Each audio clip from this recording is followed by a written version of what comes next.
Kajian Dalilul Falihin Syarah Kitab Kitab Sahih Bukhari, Syarah Kitab Riyadus Shalihin, bab 9, ya masih bab 9.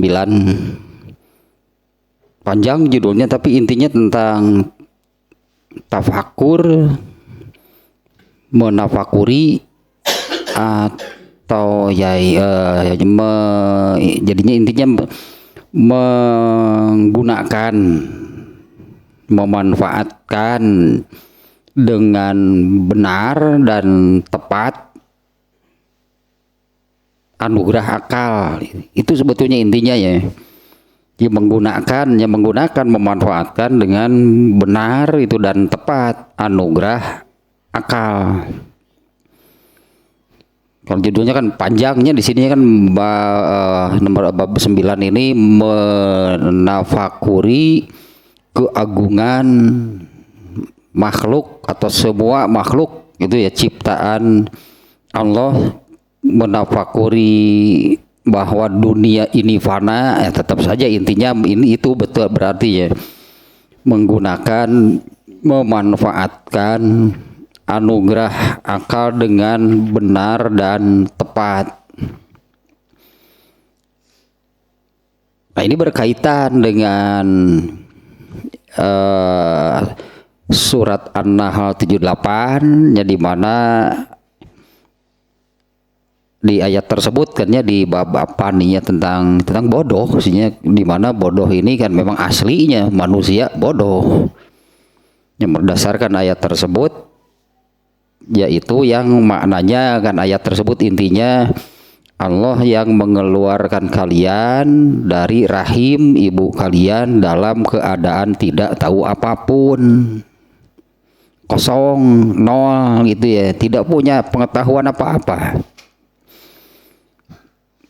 Dan Allah memberikan, nah ini Allah memberikan anugerah nih, Allah menganugerahi, memberi perangkat, memberi kelengkapan ya, sebagai manusia untuk berilmu. Waja'ala lakumus sam'a wal absara wal afidah, itu kan di dalam ayatnya. Itu perangkatnya, itu alatnya. Dan di ujung ayat tersebut Allah menyebut-nyebut agar kalian bersyukur. Nah, secara umum saja nih ya, di dalam Al-Quran banyak ayat yang diakhiri dengan la'allakum tashkurun, agar kalian bersyukur, agar kalian bersyukur. Nah, di ayat-ayat yang diakhirinya dengan kata tersebut itu di sebelumnya itu beragam, beda-beda. Ya beda-beda gitunya. Kalau ayat An-Nahl 78 itu la'allakum tashkurun, agar kalian bersyukur, mensyukuri apa gitu, apa yang disyukurinya. Nah, sebelumnya Allah menyebut apa? Sebelumnya jadi ayat tersebutnya Allah menyebut bahwa aslinya manusia itu tidak punya ilmu, tidak punya pengetahuan apapun. Nah, Allah menganugerahi, diberi anugerah oleh Allah berupa pendengaran, penglihatan dan akal, agar kalian bersyukur. Nah, yaitu mensyukuri diberi anugerah akal. Kalau terkait dalam bab sekarang ini tentang menafakuri akalnya. Nah, di mana kan kalau di dalam ayat tersebut An-Nahl 78 itu 3 perangkat dari Allah itu pendengaran, penglihatan, akal. Nah, ini perangkat, ini alat untuk manusia berilmu. Nah, kalau di bab sekarang ini kan menafakuri lah gitunya. Menafakuri itu kan pastilah menafakuri apa yang terlihat, apa yang terdengar, kemudian ditafakuri, diolah gitunya dengan akal. Itu tak anugerah itu agar kalian bersyukur, diberi anugerah seperti itu. Nah, kemudian tentang akal ini tentang tafakur kan, judul besarnya, berartinya judul intinya adalah babun fit tafakur, menggunakan akal. Di dalam penjelasan kitab ini, ya, Dalilul Falihin ini Bab ini berartinya apabila benar-benar menafakuri, karena yang ditafakurinya banyak kan kemarinnya, tentang keagungan itu seluruh ciptaan Allah, tentang fananya dunia, tentang apa kalau bahasa kitanya jadinya apa namanya, tentang dahsyat dan mengerikannya akhirat. Kemudian menafakurinya tentang diri, taksirun nafsi, kalau di sini disebutnya taksirun nafsi, menafakuri diri, mengenal diri sendiri juga tadinya secara benar dan tepat, atau berilmu, mengetahui itu secara benar dan tepat hakikat manusia. Kalau di sini disebutnya taksirun nafsi, yaitu agar tidak memiliki tulul amal. Dengan tulul amal sih pasti dengan hal-hal keduniaan. Ya, agar jangan memiliki tulul amal dengan hal-hal keduniaan, yaitu 3, tentang umur ingin lama, ingin panjang, bahkan ingin hidup selamanya. Ku ingin hidup 1000 tahun lagi. Jika nyawa akan baiklah ngomong gitu, dan memang di data bertulang sih. Jadi ku ingin hidup 1000 tahun lagi.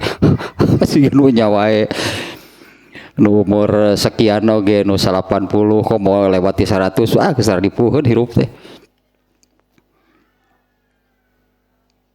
Ya umur, ya tentang umur, tentang harta, tentang ini ya tentang tulul amal, tentang harta. Manusia kan berpikir tentang jumlah, tentang banyaknya, ingin menjadi banyak, ingin menjadi yang terbanyak, tanpa memahami apa sih hakikat harta. Bahaya kan sebetulnya yang demikian, pasti celaka.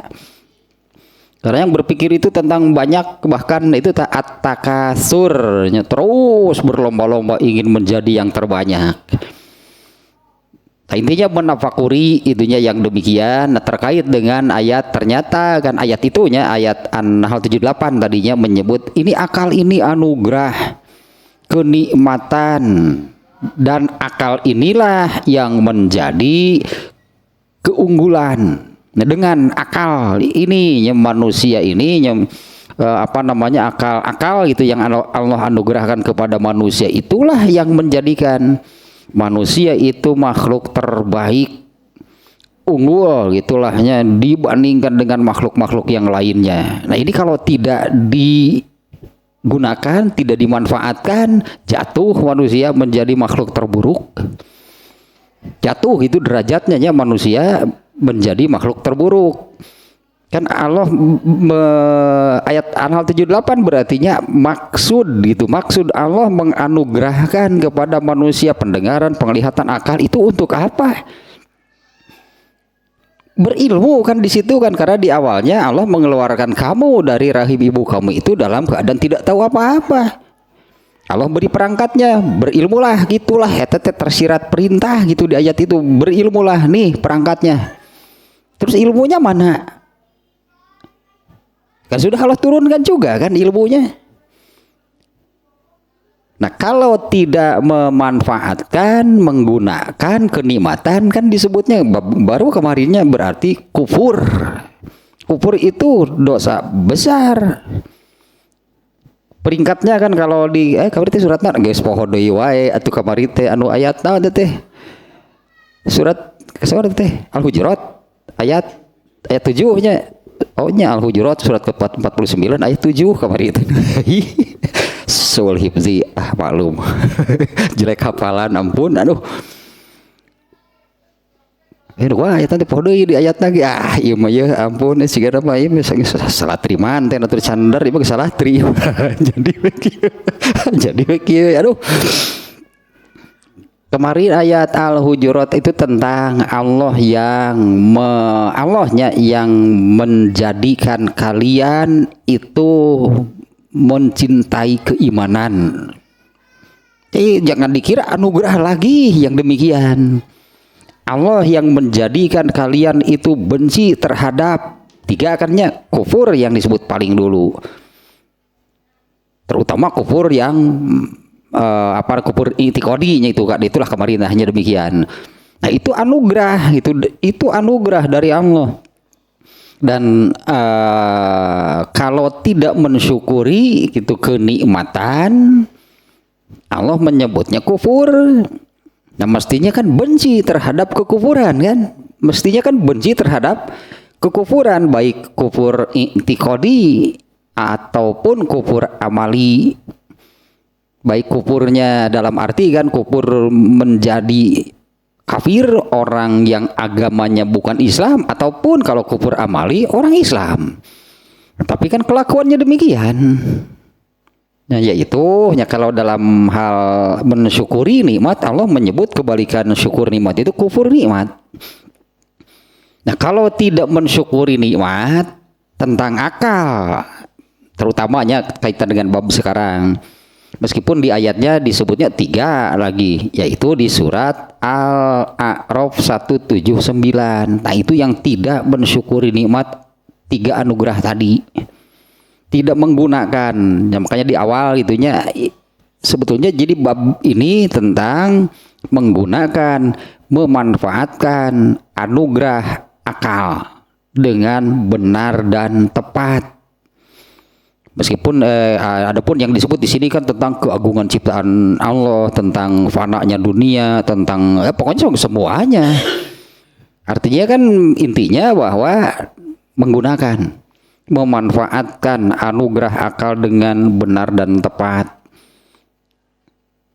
Karena di ayat An-Nahl 78 kan diakhiri dengan la'alakum tashkurun, berarti nah syukurilah Allah memberikan anugerah pendengaran, penglihatan dan akal. Nah, jika tidak mensyukurinya, jelas lagi ancamannya, yaitu di surat Al-A'raf 179. Yaitu yang laqad zara'na li jahannama katsiron minal jinni wal insi. Nah, sungguh kami pastikan masuk neraka jahanam banyak dari manusia, jin dan manusia. Apa penyebabnya? Nah, di rangkaian di kalimat berikutnya, lahum qulubun la yafqahuna biha. Mereka diberinya karena memiliki itu, karena dianugerahi oleh Allah. Mereka memiliki akal tapi tidak digunakan untuk memahami. Lahum yunun la yubsiruna biha. Mereka diberi penglihatan, yang 3 lah pokoknya, tidak berarti kan tidak digunakan dengan benar dan tepat. Nah, ayat ini ancamannya kan sangat berat. Laqad zara'na li jahannam, sungguh kami pastikan masuk neraka banyak jin, banyak itunya dari kalangan jin dan manusia. Nah, penyebabnya itu di kalimat berikutnya Allah menyebut 3 hal tadi. Mereka memiliki akal, mereka memiliki pendengaran, mereka memiliki penglihatan. Ulaika kal an'am, itu kan ayatnya berat, amat berat sebetulnya ayat tersebut. Ulaika kal an'am, mereka itu seperti binatang. Balhum adol, bahkan lebih parah gitu, bahkan lebih parah kalau manusia yang tidak memanfaatkan, menggunakan anugerah 3 anugerah tadinya dengan benar dan tepat. Bitir kemuka naon poho deui kabar kapengkolkeun di geus muka ieu teh aya deui nu kaitanana kitu ieu lah. Nah, kembali lagi ke sini nih. Nah, kemarinnya karena judulnya di judulnya juga panjang. Kalau kita lihat munafakuri apa? 1 tentang keagungan, agung luar biasa, ajaib begitulah. Semua ciptaan Allah sama, dari yang terbesar sampai yang terkecil. Ya, semuanya ajaib gitu, ajaib agung luar biasa. Yang terkecil saja misalnya seperti bakteri, kuman, virus. Coba kalau gitulahnya itu sangat demikianlah pokoknya semua ciptaan Allah itu demikian. Kalau menurut ayat memang nanti ayatnya itu juga nih yang dimuat di sini. yaitu di surat Ali Imran 190 191. Nanti ayatnya lah itunya, bahwa ini benar-benar itu semua ciptaan Allah itu sebetulnya keagungan ciptaannya luar biasa, ajaib, menakjubkan semuanya. Nah, mulailah ayat-ayatnya nih. Yang pertama surat Saba ayat 36. Kalau di Qurannya dimulai dengan qul, sementara yang dimuat di sini tidak ada nih kata qulnya. Kita lihat saja nih ya, aslinya ya, surat Saba surat ke-34 ayat 36.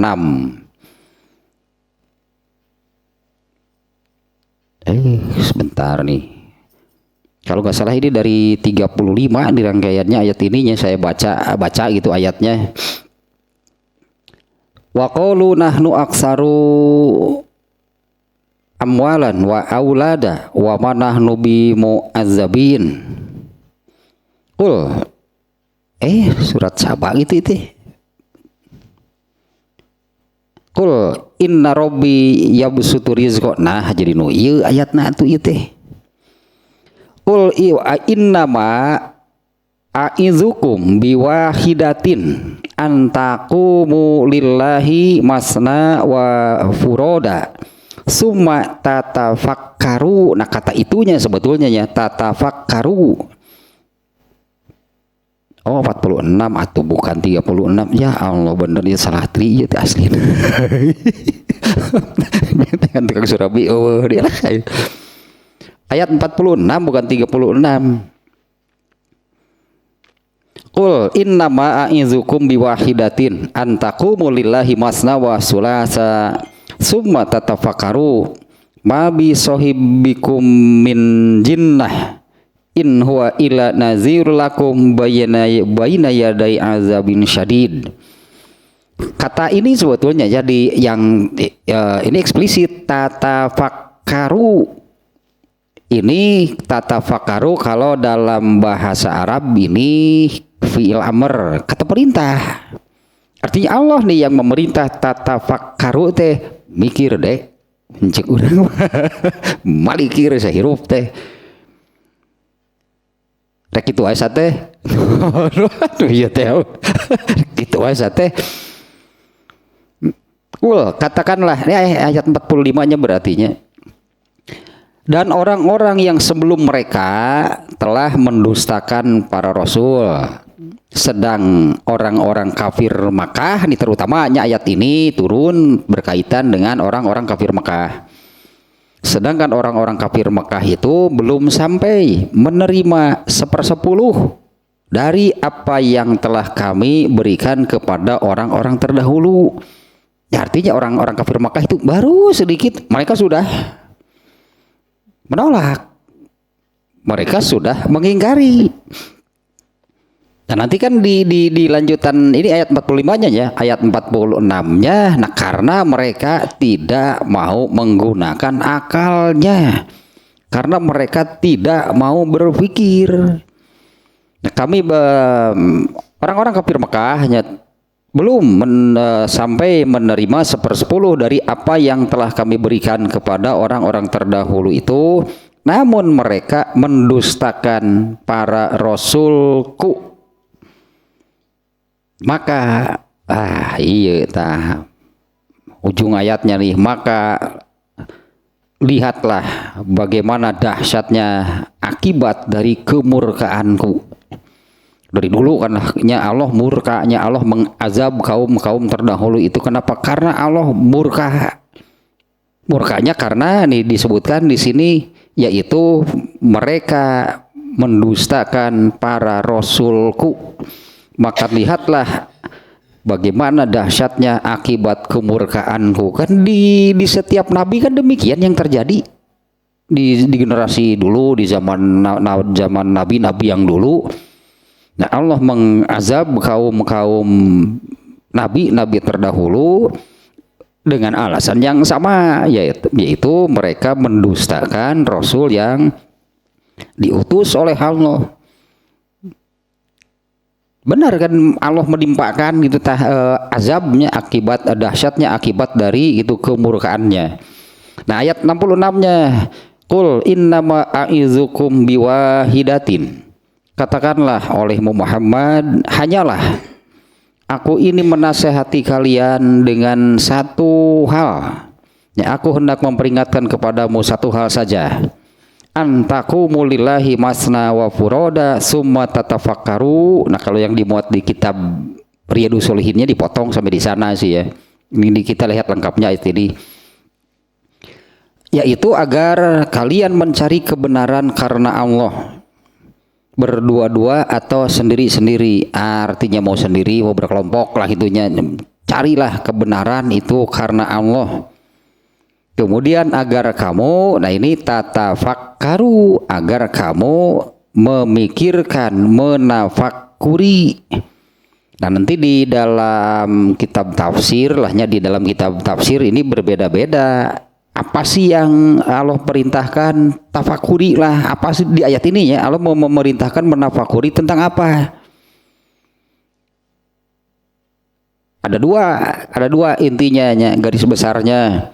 Ada yang menafsirkan, menafakuri ya secara umum saja. Tafakur yaitu yang tadi lahnya ya, tentang keagungan ciptaan Allah, tentang dunia, tentang akhirat dan sebagainya. Itu umum, berarti menafakuri segalanya lah semuanya.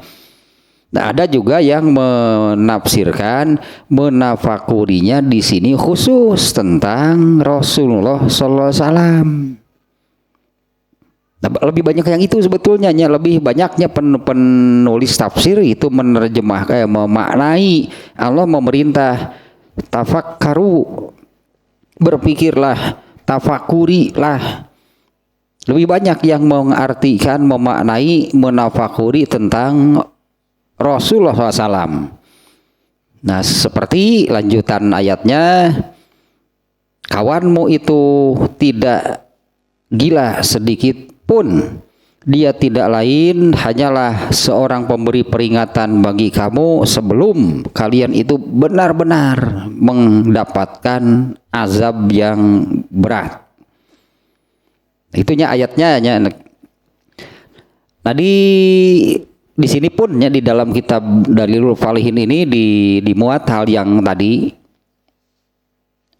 Di beberapa kitab tafsirnya ada yang memaknai perintah tafakurnya itu tafakur tentang seluruh makhluknya. Nah, kalau kita lihat di sini ya, menafakuri fis samawati wal ardi fata'allamu anna khaliqahuma wahid. Menafakuri tentang langit, bumi dan segala isinya, dan berilmulah bahwa pencipta semuanya itu adalah satu. Nah, diarahkan ke sana, terserah titiklah etamanya sampai di sana gitu, tidak terlalu tidak perlu dibahas terlalu panjang ya, karena menafakuri semua ciptaan Allah ya semuanya lah berarti. Kalau intinya kan Allah menyebut dua di dalam Al-Quran, makan langit bumi dan beserta istrinya dan beserta isinya, kok istrinya sih dan beserta isinya ya seluruhnya lah, berarti kan jadi seluruh ciptaan Allah. Nah yang kedua itu maknanya, kalau ada yang memaknai, tapi lebih cenderung ke ininya, lebih banyak nih yang memaknai bahwa perintah tafakur di sini menafakuri tentang Rasulullah Sallallahu Alaihi Wasallam, yaitu ya karena itu mereka ini seolah-olah Allah menyentil disebutnya, mungkinnya menyebut akal mereka, karena begitu berbeda itunya, istilahnya kan jadi berbalik 180 derajat. Bagaimana sikap orang-orang yang kemudian setelah ada Islam mereka disebutnya orang kafir ya. bagaimana sikap orang-orang kafir Quraisy terhadap Rasulullah SAW setelah itu menjadi nabi. Padahal sebelum menjadi nabi, mereka atau orang Quraisy, orang Mekah sangat mengenal Rasulullah SAW. Ya, sangat mengenal Rasulullah SAW itu, bahkan mereka bersepakat bahwa Muhammad SAW itu orang terbaik mereka, dan itu dibangga-banggakan, diberitakanlah ke sana kemari bahwa kami memiliki orang terbaik namanya Muhammad. Dan ternyata kemudian juga mendapatkan pengakuan yang luas. Kalau orang luar Mekah gitunya, kalau orang luar Mekah bukan hanya katakannya bukan hanya berita, ya, karena memang orang Mekah gitu begitu membanggakan ya Muhammad SAW sebagai orang terbaik. Nah, orang ternyata sebelumnya kan Rasul itu sebagai pedagang, umumnya pedagang saat itu seperti mayoritas di sana pedagang. Ya, Abu Bakar, Abdurrahman bin Auf sebelum masuk Islam mereka sebagai pedagang. Ternyata kan Rasulullah SAW juga pedagang. Mereka mendapatkan berita bahwa orang terbaik di Mekah, orang terbaik Quraisy itu adalah Muhammad SAW. Mereka bisa merasakan, menyaksikan, karena Rasulullah berdagang kan sama seperti yang lain. Berdagang kemana, pergi ke sana untuk berdagang, dan mereka benar itu terbukti lah itu. Terbukti bagaimana, jadi disebutnya kan bagaimana akhlak Rasulullah SAW sebelum menjadi nabi. Beda, katakanlah beda dari yang lain, beda dari umumnya orang-orang Quraisy.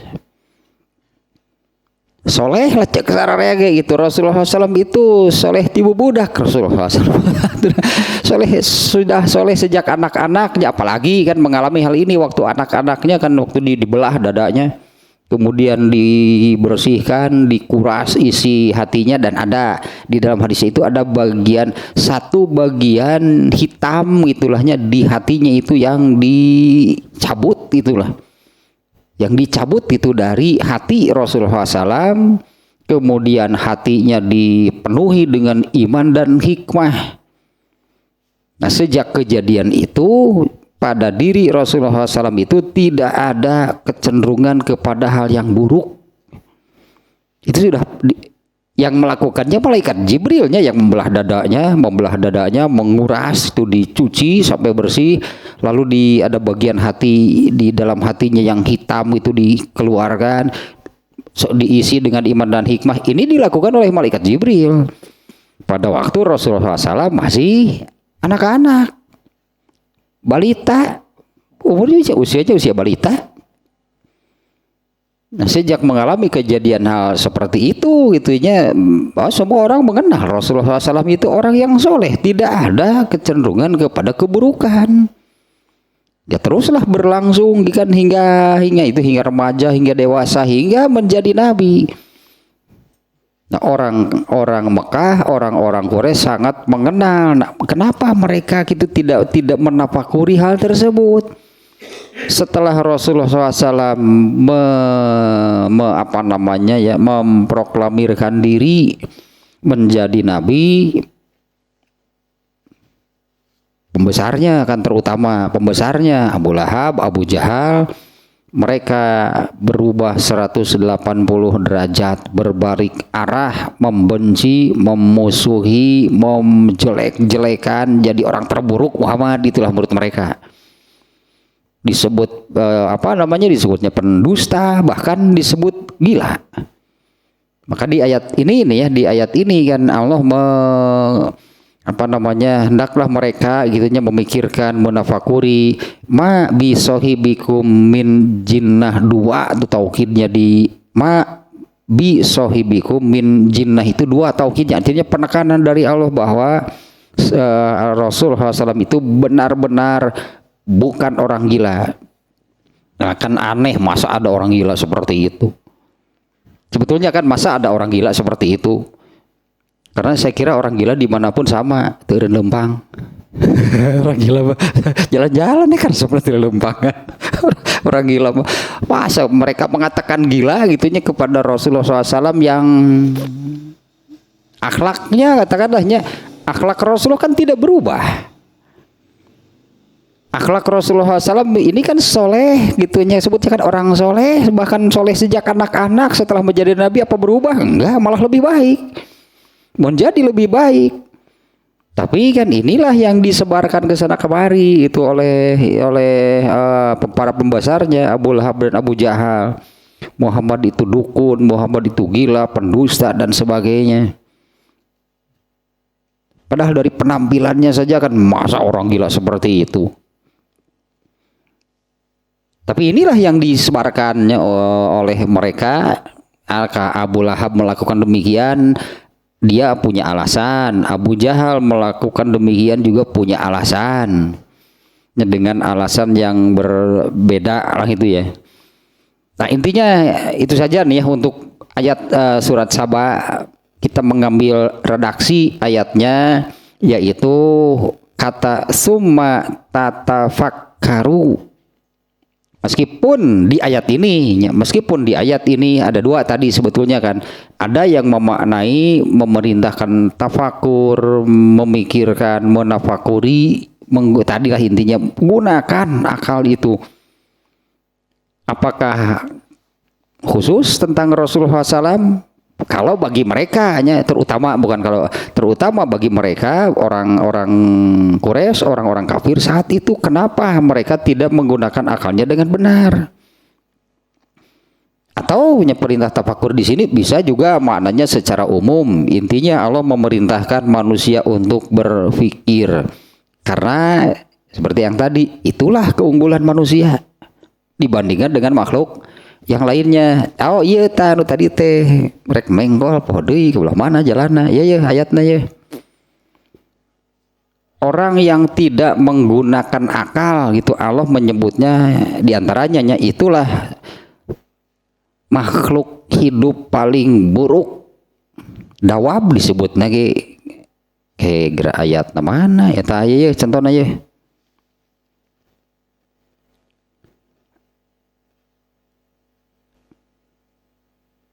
Wala takunu kallazi qalu sami'na wa hum la yasmaun. Ya, janganlah kamu menjadi orang-orang janganlah kamu menjadi seperti orang-orang munafik yang berkata kami mendengarkan padahal mereka tidak mendengarkan. Ya, karena hati mereka mengingkarinya. Satu. Nah, kemudian ini surat Al-Anfal ayat 55. Inna syarrad dawabi indallahi allazina kafaru fahum la yu'minun. Ya, sesungguhnya makhluk bergerak yang bernyawa yang paling buruk di mata atau dalam pandangan Allah adalah orang-orang kafir, ya, karena mereka itu tidak beriman. Kayaknya nujetin mana kayak sebentarnya.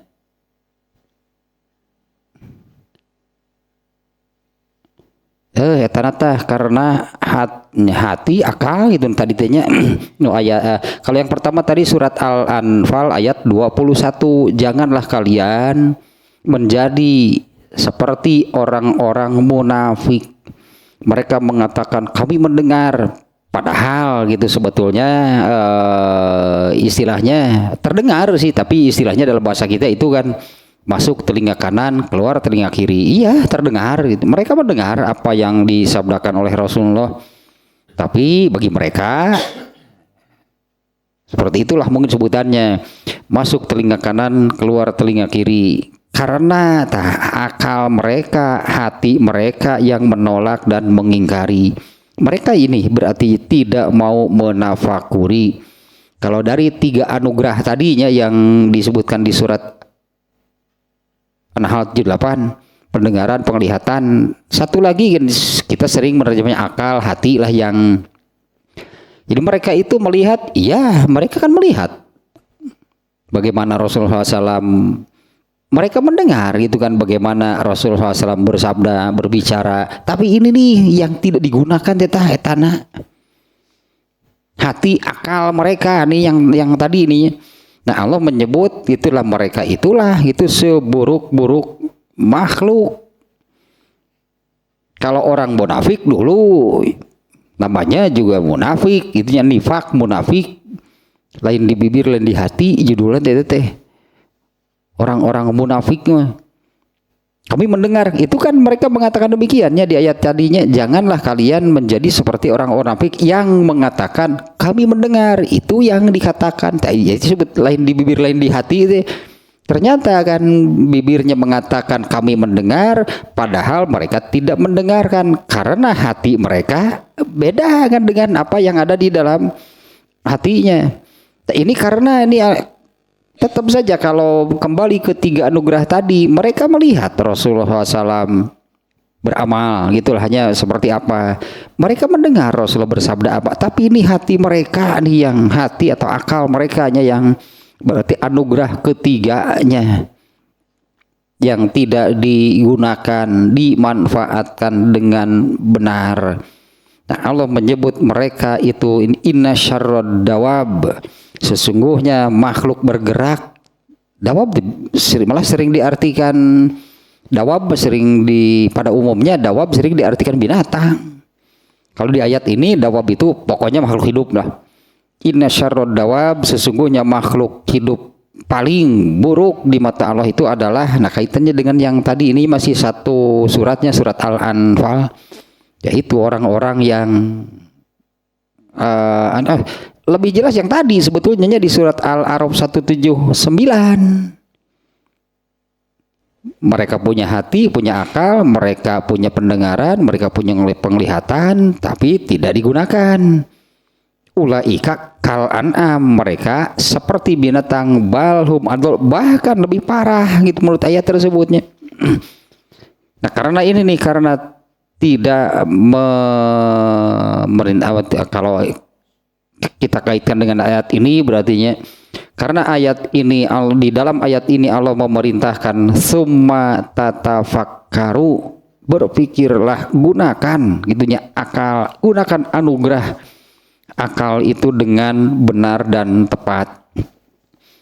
Kalau digunakan untuk di judulnya kan menafakuri keagungan gitulah, keagungan lah, keagungan ciptaan Allah. Itu yang tadinya langit, bumi beserta isinya. Banyak sebetulnya manusia yang menggunakan akalnya. Ini yang dipelajari sampai menjadi banyak banyak fakultas, banyak jurusan. Itu kan semuanya itu ilmu tentang kemahakuasaan Allah sebetulnya. Ilmunya yang dipelajari gitu kan, ilmu tentang, mereka mempelajari apa sih di fakultas gitu, satu fakultas kan beberapa jurusan, itu semuanya yang dipelajari itu keagungan ciptaan Allah semuanya. Ada yang itulah jurusan fakultas dan jurusannya di universitas banyak, yang itu yang dipelajari itu semuanya sebetulnya itu ilmu Allah. Semuanya itu mempelajari keagungan ciptaan Allah. Ada yang jurusan pertanian, yang dipelajari apa? Tanaman. Dibagi lagi itu kan jurusan fakultas pertanian baru satu. Kemudian jurusan apalagi lah gitunya fakultas kedokteran, yang dipelajari apa? Itu kan kemahagungan ciptaan Allah. Tentang anatomi manusia, tentang penyakitnya, tentang pengobatannya, satu jurusan lagi. Yang paling hebat mah sebutnya jurusan sosial saja. Jurusan sosial itu mempelajari seharusnya hakikat manusia seperti apa. Nah kalau mempelajari keagungan ciptaan Allah, ternyata kan satu universitas saja kan beberapa jurusan yang dipelajari semuanya itu tentang ciptaan Allah. Ada yang jurusan itu ke luar angkasa itu naon sih jurusannya? Belum aja STM angkasa sih. Di STM angkasa diajar naonnya? Diajar bintangnya STM angkasa. Yang dipelajari kan tentang astronomi gitu kan, tentang perbintangan dan sebagainya lah, itu semuanya makhluk ciptaan Allah. Ternyata kan harus dibagi-bagi. Yang terpenting sebetulnya, yang terpenting dari apa sih yang digunakan untuk apa gitu, digunakan untuk apa? Anugerah akal.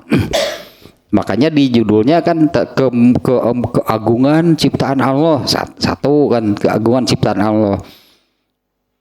Ini yang lebih penting daripada tadi semua ilmu yang ada di universitas. Ini yang lebih penting. Dunia itu fana.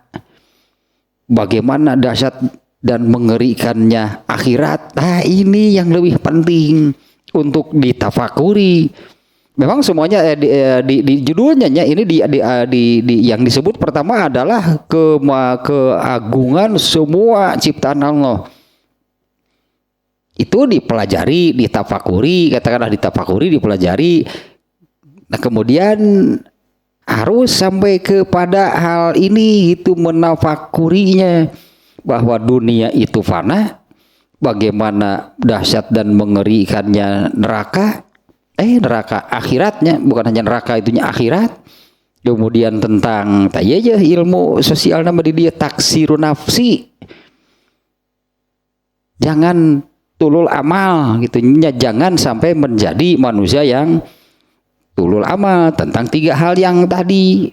Dan tahzibuha, mendidik diri sendiri dan membawa itulahnya, dan mengarahkan, menempatkan diri ini menjadi manusia yang istiqomah atau konsisten. Nah, itu tafakur gitu, melalui tafakurnya menafakuri hal-hal seperti yang disebut di sini. Jadi kalau yang mempelajari tentang keagungan ciptaan Allah, itu baru nomor satu, berarti harus disertai dengan di sininya fananya dunia, bagaimana akhirat. Eta justru yang lebih penting. Karena kalau mempelajari, mendalami keagungan ciptaan Allah, orang kafir juga banyak, bahkan mungkin lahnya mereka lebih unggul, mereka lebih maju daripada orang Islam tentang menafakuri, mempelajari keagungan ciptaan Allah. Tapi mereka tidak berpikir tentang hal berikutnya, tentang dunia ini fana, terus harus bagaimana kalau dunia ini fana dan nanti ada akhirat. Mereka tidak memikirkan, menafakuri tentang hal tersebut. Ayat kedua sekarang nih. Jadi yang pertamanya intinya bahwa perintah tafakur, menafakuri, menggunakan akal dengan benar dan tepat. Jadi surat Saba ayat 78. Meskipun tadi di surat An-Nahl tersirat, sehingga tidak langsung berupa perintah, tapi di situ tersirat perintah gunakan anugerah pendengaran akal, pendengaran, penglihatan dan akal. Dengan bunyi ayatnya la'allakum tashkurun, agar kalian mensyukurinya. Ayat yang kedua yaitu surat Ali Imran yang tadi 91, 90, 191. Inna fi khalqis samawati wal ardi wa ikhtilafil laili wan nahari. Ada berapa nih? 3 nih disebut nih. Inna fi khalqi, bukan fi samawati, fi khalqi, dalam penciptaannya. Sesungguhnya dalam penciptaan langit, jamaknya langit selalu jamaknya, bukan selalu, banyak jamak di ayat ini. Inna fi khalqis samawati, sesungguhnya dalam penciptaan langit, 7 lapis langit, wal ardi, bumi, wakhtilafil laili wan nahar. Ternyata ini kan pintu gerbangnya nih, yaitu terjadinya pergantian siang dan malam. Nah, coba dari sana masuknya bagaimana sih, kenapa gitu kan terjadi, kenapa bergantian siang dan malam. Masalahnya juga tidak sederhana ternyata kan. Jadi di sini disebutnya apa namanya wahtila fil lail, itu juga Allah menjadikan, menyebut secara khusus untuk menjadi bahan tafakuri. Kenapa sampai terjadi siang dan malam? Bagaimana? Apa sebenarnya? Apa hakikat itulahnya? Bagaimana hakikatnya? Sehingga di bumi ini gitu kan terjadi siang dan malam. Ya kan intinya banyak terjadi siang dan malam itu karena bumi yang berputar pada porosnya. Kalau mataharinya kan bukan matahari yang berputar kan. Terjadinya siang dan malam itu karena bumi berputar pada porosnya. Dan selanjutnya lah kalau mau ditafakuri, dipelajari, didalami. Banyak hal nanti ada banyak ilmu lah gitunya yang muncul dari di situ pintu gerbangnya. Bagaimana sampai atau terjadinya siang dan malam di bumi ini. Dan bagaimana ayat ininya menyebut secara khusus, sesungguhnya dalam penciptaan langit, bumi, dan terjadinya pergantian siang dan malam. Dalam penciptaan langit, bumi, dan terjadinya pergantian siang dan malam, la ayatin li ulil albab, yaitu pada yang disebutkan itunya penciptaan langit, bumi, dan pergantian siang dan malam, di sana benar-benar nih ada taukid nih, pakai taukid nih. La ayatin, jamaah lagi ayatnya banyak, berarti di situ benar-benar banyak hal yang menunjukkan tanda-tanda kemahakuasaan Allah. Li ulil albab, tapi itu juga bagi eta masalah nama kernu malikir, berartinya kernu malikir. Ulil albab sering diartikan hati nurani kalau nggak salahnya di terjemah Al-Quran nih. Ya kita lihat ayatnya nih, kira-kira ini diterjemah apa nih di menurut ini nih terjemah Depag. Ali Imran atau Al-Baqarah ya sih galeongan ke curug aduh itu pencet Ali Imran bukan Al-Baqarah bener ya salah tri aduh ampun ya. Ayat 190 191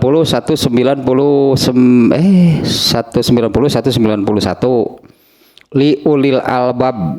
Di sini terjemahnya sihnya, sesungguhnya dalam penciptaan langit, bumi, dan pergantian malam dan siang terdapat tanda-tanda kebesaran Allah.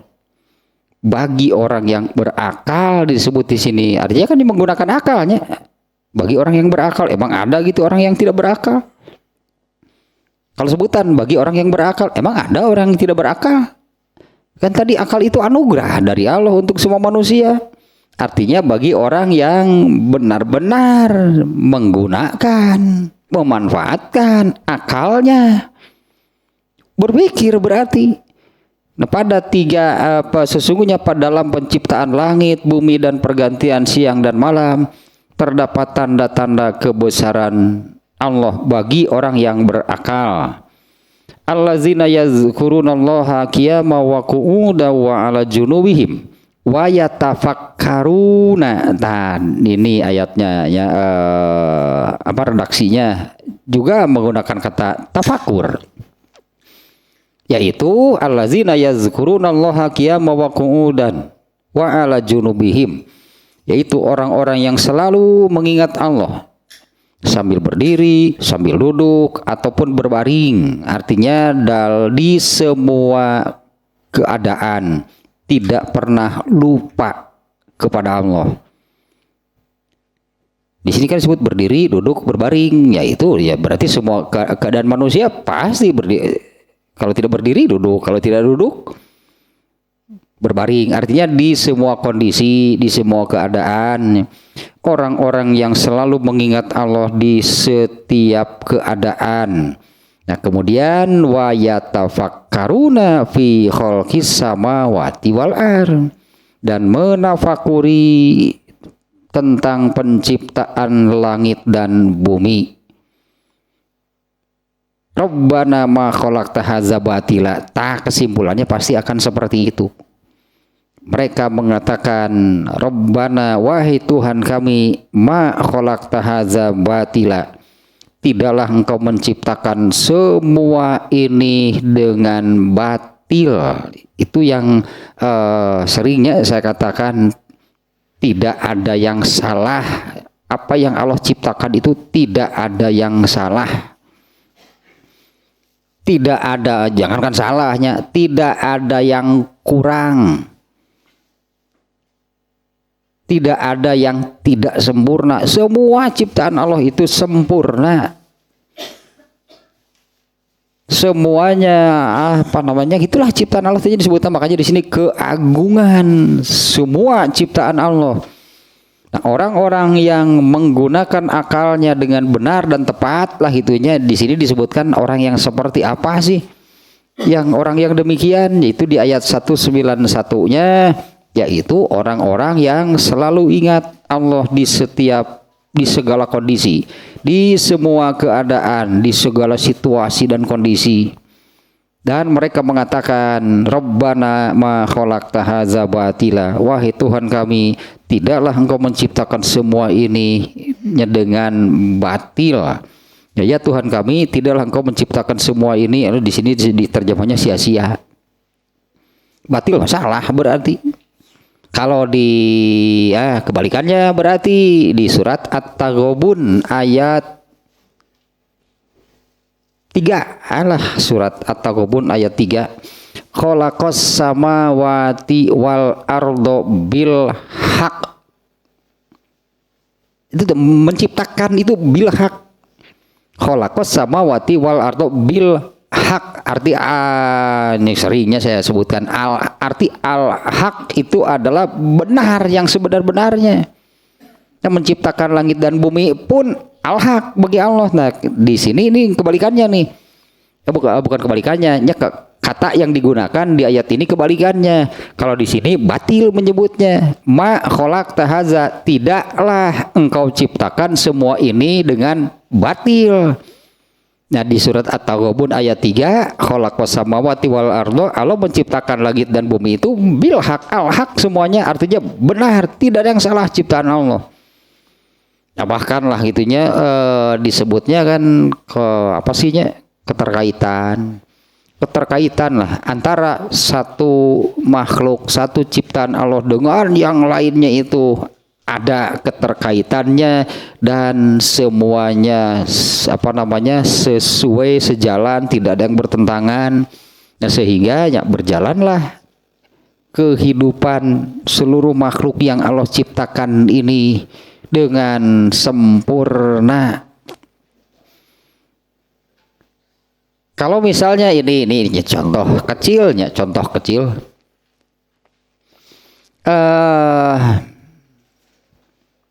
Kalau manusia kan takut ular. Padahal itu kan tidak semua ular berbisa. Tapi image-nya kalau dipatuk ular, wah gitulah. Itu kan image-nya demikian tentang ular. Nah, kalau di sawah tempat menanam padi, di sana banyak ular. Padahal orang itu orang cai, cik orang Sunda mah nyebutnya orang cai, tidak berbisa. Tapi dasione anger dibasmilah ular yang ada di sawah. Ternyata kan setelah ularnya dibasmi, tikus. Mereka tidak ada pemangsanya. Terganggulah gitu sinergi keseimbangan alam karena salah satu nih oleh manusia diubah, yaitu ular dihabisi. Ternyata kan tikus yang merajalela, padinya rusak. Dan banyaklah hal yang demikiannya yang ternyata manusia ikut seolah-olah gitu ikut mengatur gitu dalam tanda kutipnya, manusia ikut mengatur yang ada bagaimana rusak. Di antaranya itu kan terkait dengan seperti itulah rantai makanan sudah Allah ciptakan sedemikian rupa. Salah satu hilang pasti ada yang terganggu dan akan rusak. Soal rantai makanan sajanya satu hal. Ya contohnya yaitu ular sawah dibasmi semuanya ya kan. Ya, tikus gak ada pemangsa. Jadi jelema deui nu kudu budak beurit. Pemangsa alaminya kan dihabisi tikusnya, ternyata merajalela manusia lagi nu kudu budak beurit. Banyak beurit orang riweuh pokona mah. Dasarnya jelema gitu mikir ragen sakitueun mun cik urang mah. Nah, kembali lagi ke sini lah. Ya, orang-orang ulul albab tadinya yang benar-benar artinya menggunakan akalnya akan menyimpulkan seperti itu. Wahai Tuhan kami, tidaklah Engkau menciptakan semua ini dengan sia-sia, dengan batil. Nah, kebalikannya tadi di surat At-Taghabun ayat 3, yaitu ayat yang khalaqas samawati wal arda bil haqq. Allah menciptakan langit dan bumi itu al-haq, benar semuanya, tidak ada yang salah, bahkan bukan apalagi yang salah tadinya, yang tidak ada yang kurang, tidak ada kekurangan apapun. Semuanya katakannya boleh sebutkan dari makhluk yang paling kecil yang menurut kasat mata manusia nggak mampu manusia karena ukurannya terlalu kecil. Sampai kan harus pakai mikroskop barulah nampak. Sampai makhluk yang entah besarnya seperti apa gitunya, yang itu ya bintang-bintang di langit itu entah besarnya seperti apa. Dibandingkan jangankan dengan manusia, kan dengan buminya saja gitu, tempat di mana manusia tinggal, di mana semua manusia berada, buminya saja itu juga amat sangat kecil.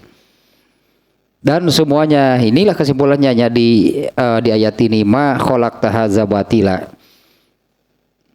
Kemudian satu lagi nih. Satu lagi surat Al-Ghasyiyah ayat 17 sampai 21, yaitu afala yanzuruna ilal ibili kaifa khuliqat. Tidakkah kalian memperhatikan bagaimana unta diciptakan? Nah, unta mah makhluk yang memiliki banyak kelebihan, banyak keistimewaan, banyak keanehan gitulah pada unta.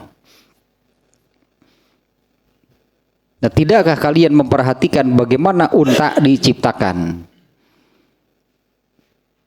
Banyaknya kelebihannya ya, diantaranya nih ya.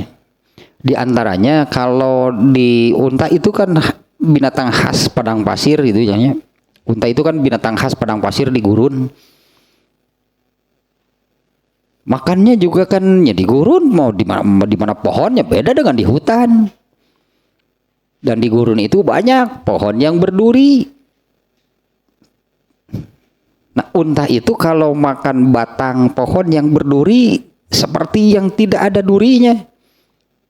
Digaras we cukup teh, apa tidak tertusuk duri? Alah, tertusuk duri. Apa tidak tertusuk duri? Nah, ya itulah Allah ciptakan itu bagian rongga mulutnya. Nggak akan ada unta yang luka gitu karena mengunyah pohon yang berduri. Kemudian ini matanya, unta itu kan binatang padang pasir, justru kan manusia lebih sering jalan malam kan di padang pasir, di gurun dibandingkan dengan siang. Jalan di gurun, jelema nama sare, unta nama apa tidak gelap? Ya, unta mah punya kalau di manusia itu apa, teknologi infrared. Itu yang suka digunakan kalau di di dunia militer.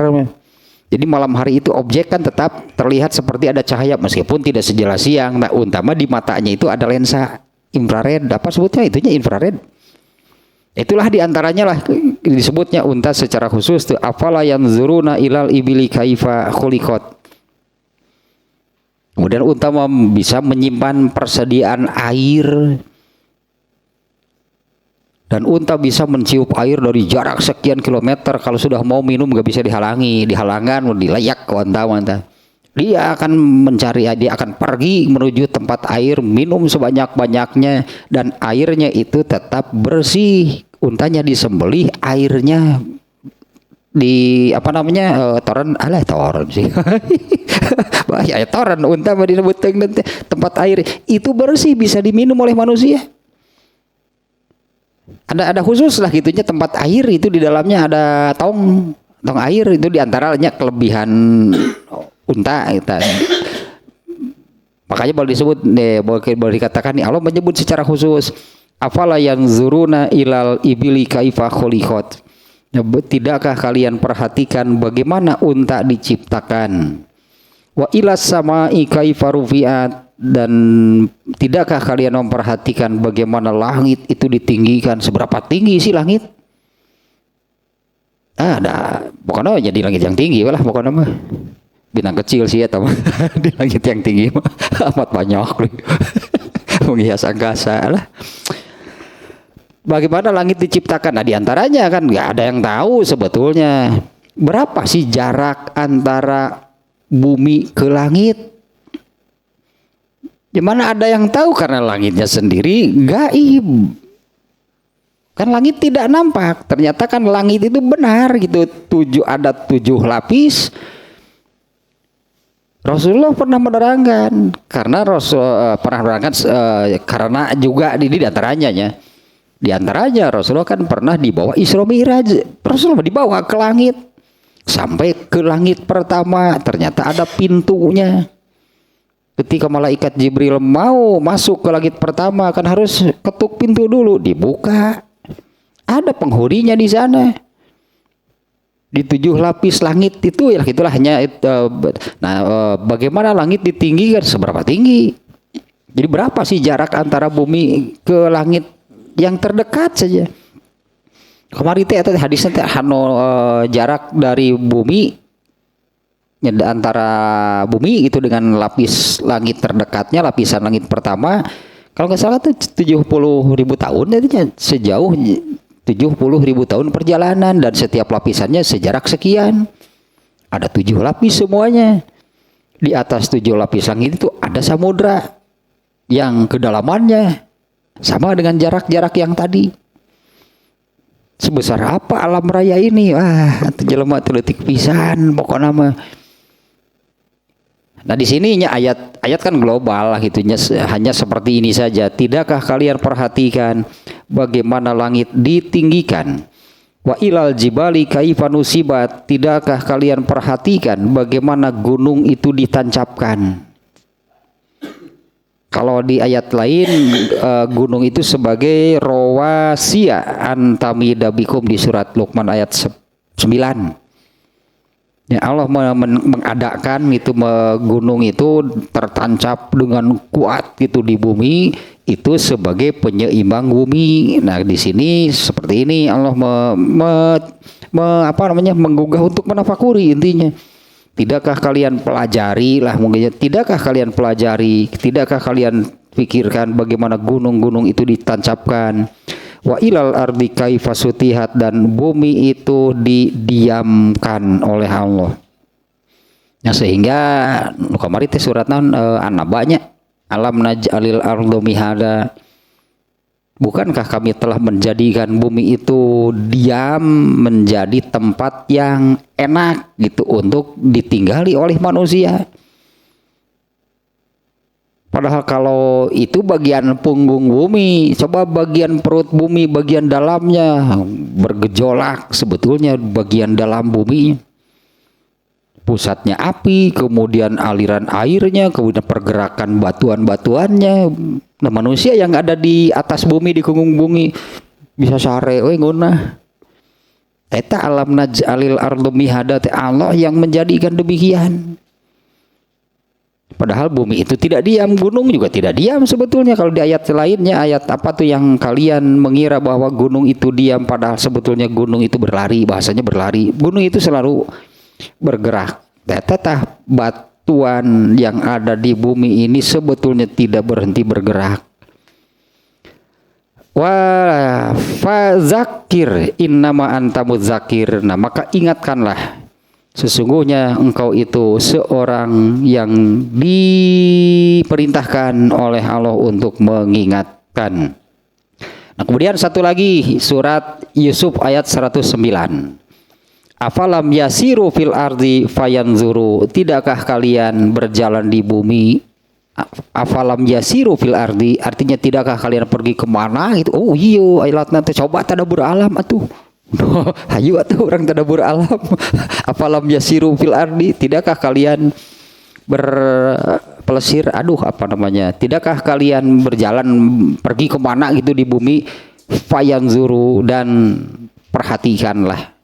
Sebetulnya kan ya katakanlah ini menunjukkan bahwa bagian-bagian di bumi ini berbeda-beda. Yang ada di sini dengan yang ada di belahan mana beda. Ini afalam yasiru fil ardi. Artinya bagi orang yang pergi ke sana, pergi kemana akan menemukan ternyata bagian-bagian bumi ini berbeda-beda. Eta contoh nanti geningan ari hui Cilembu di mananya dirinya di Cilembu, coba dipelak di Cianjur. Terus beras Cianjur di mana? Itu pun tidak semua Cianjur kan lengganya Kabupaten Cianjur kan besar. Tidak semua yang masuk Kabupaten Cianjur itu berasnya sama, enggak hanya ada di beras Cianjur ya, dan daerahnya sedikit khusus. Daerah di situ menghasilkan beras yang terkenal, hanya beras. Tidak semuanya. Kemudian Cilembu kan itu Cilembu itu kan nama daerah. Cilembu emang di semuanya enggak ternyata. Muntales di mana? Dua si Talis mah mun Bogor mah Jalengka. Talis Bogor mah teh seungit, nu seungit mah Talis mah Jalengka. Ngeun rasa ngeunah keneh Talis Bogor. Teu apaleun. So kalau kalau suka ada kan tukang talus di sisi jalan seungit aja mun ngaliwat mah Jalengka teh nu seungit weh. Ngerasa eleh ku Talus Bogor. Sebenarnya mah gitu itu pertalusan mah. Ayo boki we salatri. Intinya ini fal yang zuru, coba perhatikan. Ini intinya kan tidakkah kalian bepergian di bumi? Artinya yang barusan sebetulnya maknanya kalau di ayat yang lain, ayat 4 tete surat naon tete wa fil ardi qita'un mutajawiratun. Bumi ini terdiri dari bagian-bagian yang berbeda-beda yang saling berdekatan, bertetangga. Surat naon tete ayat 4 pohon deui. Gara lebar tata bumi itu demikiannya terdiri dari bagian seperti puzzle gitu, bagian-bagian saling sambung menyambung, jadilah bulatan seperti bumi. Nah itu terdiri dari bagian-bagian yang berbeda-beda, yang bertetangga. Perairannya sama, kualitas air di tiap daerah nggak akan sama. Nu ayatnya jeung